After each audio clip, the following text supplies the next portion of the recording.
It's been 6 years since we've seen the Merc with the mouth on the big screen, and since then a lot has happened. The pandemic took place, the economy crashed, and most importantly of all, Disney bought Fox. This meant for some time the third Deadpool movie was put in development hell and at the mercy of Disney. For a while, folk thought we may never get this, and if we did, it would be watered down to meet the family-friendly PG-13 rating. That totally won't upset most of the previous viewers. Most likely due to the amount of profit the last two movies made, the decline of interest in the MCU, and the fact Hugh Jackman is willing to go back on his retirement of Wolverine, again, Disney could no longer be allergic to money, and greenlit the third Deadpool movie. The only thing is, this is a really loose sequel to those previous movies. It is honestly its own thing and doesn't really continue much plot lines from the first two movies, and other than the development of Wade's relationship with Vanessa, or well, how it's devolved, it sort of follows the same structure as the third Ant-Man movie. But it's actually good. Main characters end up in a new dimension, meet a new cast of side characters, and have to defeat a massive big bad way above their power level before they destroy their world while also sacrificing themselves in some manner just for the sacrifice that actually matter as they go back home, / don't die. Only difference is that Deadpool and Wolverine is an actual enjoyable experience. Sorry Paul Rudd, I love you. I want to talk about this movie as it isn't really a true sequel to Deadpool 2, but one final celebration for Marvel's legacy movies and the Fox Marvel movies. A true send-off and appreciation for characters that helped widen the appeal of superhero movies to the general public. Even if a lot of those movies were complete dog shit. But it's dog shit that has a lovely scent of early 2000s aroma.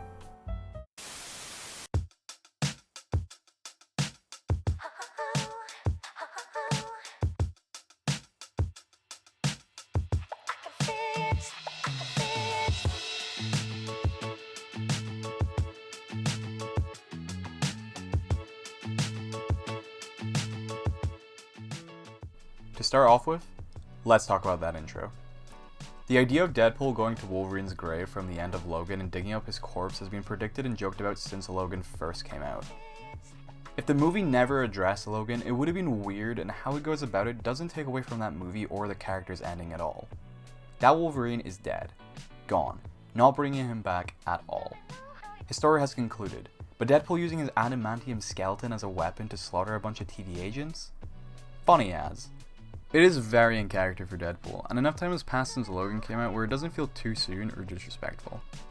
It is also really ironic, as it can be argued that exhuming his remains to be used as a weapon one last time is just a spit in the face of that character, due to the big part of this Wolverine was him trying to avoid being used as a weapon. Personally, I thought it was hilarious, but can understand this being controversial in the eyes of that iteration of Wolverine and Logan fans. How they also choreographed this fight and used different parts of the skeleton as substitutes for different weapons was very creative, and the dance sequence with NSYNC's Bye Bye Bye intersected to the opening credits just added another level of laughter to the scene. It's an intro that many, including myself, won't forget. The writing in this movie shocked me a little, as I expected to find most of the meta humor to be lazy and surface level references. Don't get me wrong, there is definitely that here, but a surprising amount of it's actually well thought out and deep cut jokes with something to say. A lot of the meta jokes come from Deadpool himself, obviously, but how Ryan Reynolds delivers the lines really sells the humor. One of the standout lines is when he's using Wolverine's claws and impales one of the TV agents. The impalee screams, "Make it stop," and Deadpool replies, "Mangold tried." Meta humor like that is so clever, and I feel the movie offers more of that than Deadpool smashing his head in the camera telling Fox to suck it. I was also worried that the use of the multiverse was going to plague this movie and it was going to have the same issues as films like The Flash that used its reprisal of past actors and characters as a crutch. However, my worries were squashed pretty quickly. All the returning characters, actors, and cameos serve a purpose in what the movie is trying to say. They feel justified as one of the themes in the movies is finding purpose in a world that has rejected you. So having Elektra, Blade, and the Human Torch return doesn't feel out of place, and they all get treated equally. Well, maybe not the Human Torch, as he does get shit on pretty hard. They also brought in Channing Tatum as Gambit. You know how long I've been waiting for this? Woo, I'm about to make a name for myself here. Which I was not expecting at all. Almost every line that is said by or to Gambit has a double meaning that references the cancelled Gambit movie, and everything to do with that. It is genuinely one of the most clever inclusions in this movie, as it has something to say about how so many superhero movies get announced and just cancelled outright. Also, the idea of repurposing the Void to be a metaphor as a trash heap for Marvel Legacy and Fox movies is genuinely genius, and is a great use of meta commentary that further ties into the main theme of the movie. I was also surprised how funny Hugh Jackman's Wolverine was. Him being the straight man to Ryan Reynolds' Deadpool led to so many funny moments of him just verbally abusing Deadpool. Hands down, the best part of this movie is the dynamic between them. This is also probably one of my favorite times seeing Jackman play Wolverine.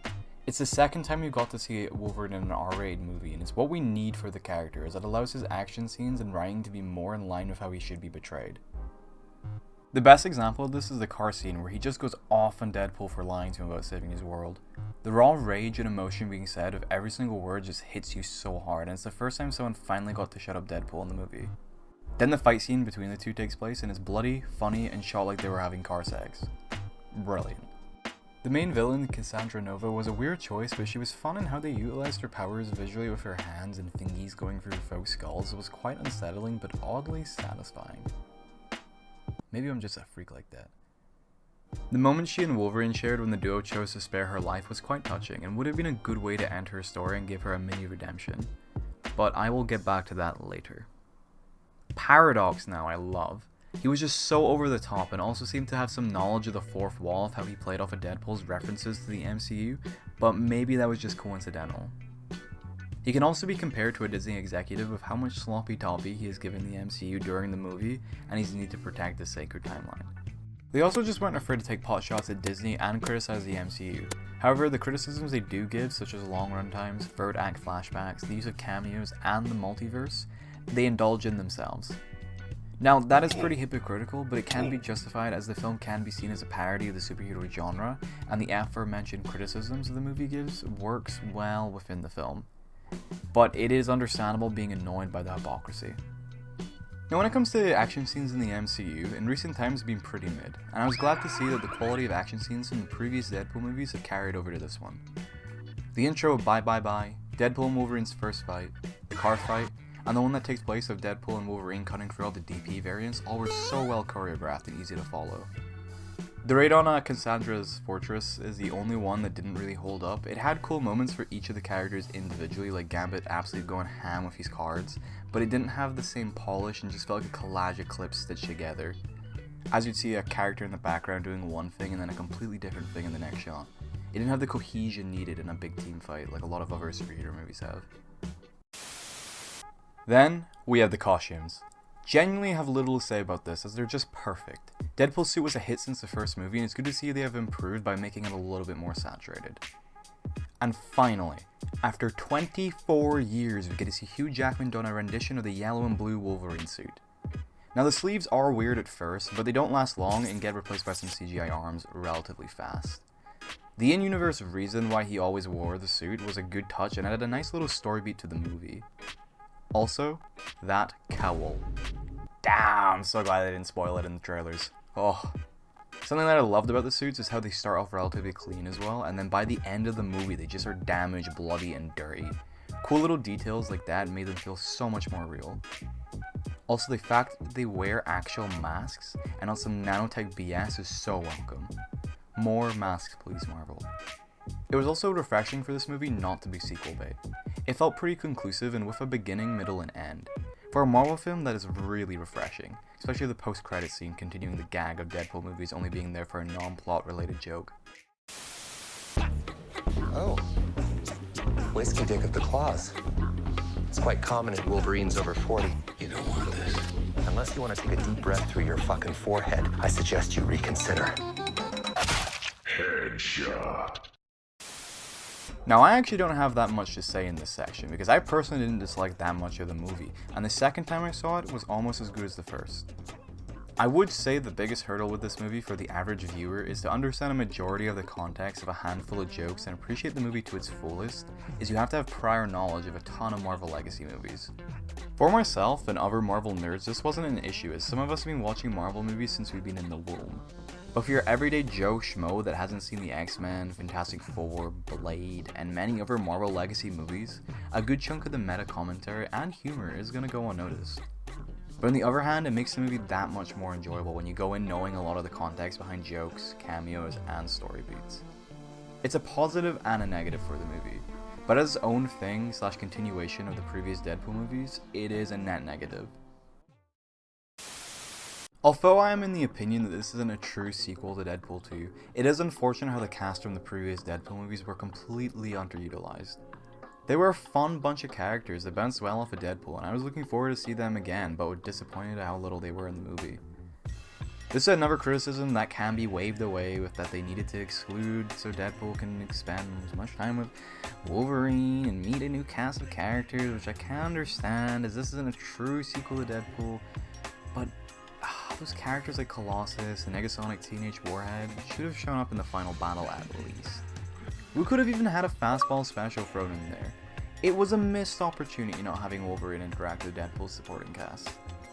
Hell, Domino and Cable don't even show up in this movie. I do understand that it was most likely due to scheduling conflicts, but still very unfortunate. To me, the plot was nothing special as well, and the humor and meta commentary is what carried the movie.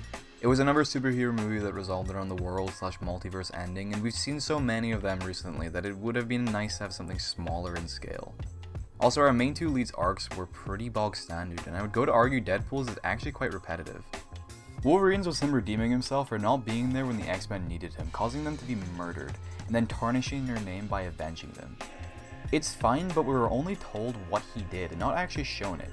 Maybe if he had a scene showing them die, or him going on a rampage actually committing some heinous shit, it would have been easier to understand how he is considered the worst Wolverine.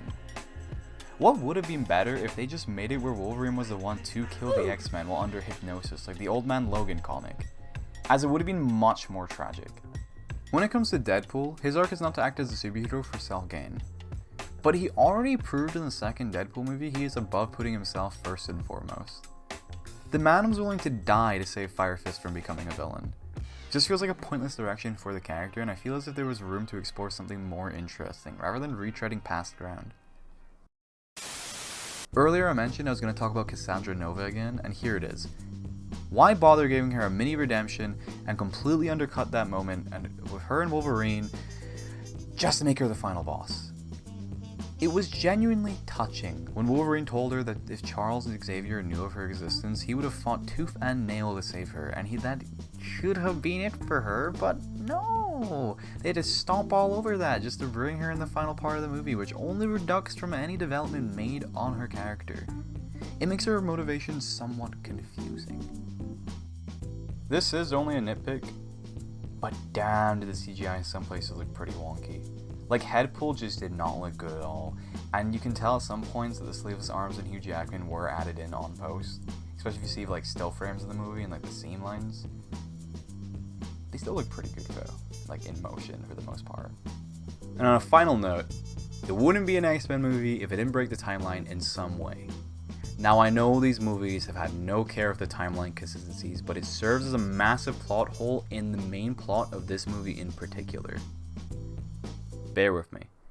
How the hell is Wolverine from Logan, the one originally from Deadpool's universe, dead at this point in this movie if Logan is set to take place in 2029 and Deadpool Wolverine takes place in 2024? What makes this even more confusing is that Paradox is set out to destroy Deadpool's universe before the events of Logan would have taken place, and also since this movie is technically set before Logan, and that Wolverine would not technically be dead. Let's think about this realistically. And then this new Wolverine we meet in this movie ends up staying in Deadpool's universe by the end of it. So doesn't that mean we have two Wolverines just chilling? Before folks are saying, well, the MCU is 5 years ahead in the future, so Deadpool Wolverine takes place 5 years ahead in the future. No. There's a title card at the beginning when Deadpool travels to the MCU saying it's 2018. And then after that, it's like 6 years later title card marking the present day, because it says present day. And that's when Deadpool and Wolverine takes place. Like, how did this get overlooked? It is as simple as just having the movie take place a couple months after the events of Logan. Maybe this was an intentional choice on the creative team, pointing out how inconsistent the timeline of this universe is by making an all-new glaring timeline issue for nerds like me to froth at the mouth in an irrational bout of anger. I highly doubt it, though.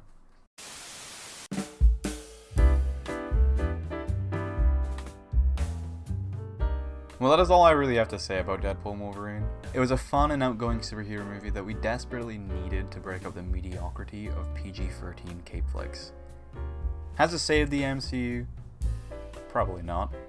But it definitely gives me hope that Disney will keep greenlighting more R-rated superhero projects due to the amount of praise and glorious box office it has raised. As of the time of recording this, it is past the $1 billion threshold in the global box office. The only other R-rated movie to do so is The Joker. And we all know the mouse only really cares about money, so Disney, please give us an R-rated Wolverine movie, please. I need another one. I need to see him run around in the forest again, in a superhero costume and just slicing and dicing again. Please, Disney, please.